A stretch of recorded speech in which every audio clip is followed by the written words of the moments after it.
Hi guys, hello. Bali mag-aano, ta-try natin yung Maybelline, Super Stay Teddy Tint. Bali nagpunta kami sa sa mismong shop sa SM Makati, yung sa ano ng Maybelline dun. Tapos nag-try kami ng mga tints, ganun. Tote yung nabetan ko. Kasi talaga, ang gusto ko talaga na panlagay sa lips is yung dark, ganun. Yung gusto ko black na lang eh. Pero ayun, nakita kong brown. Tapos, nagandahan ako. So, try natin siya ngayon. Let's go.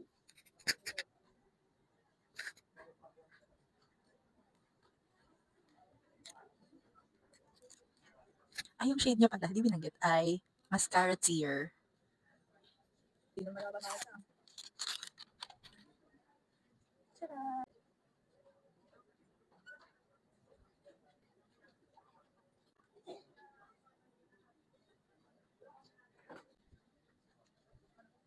Bye guys, bye. Let's go.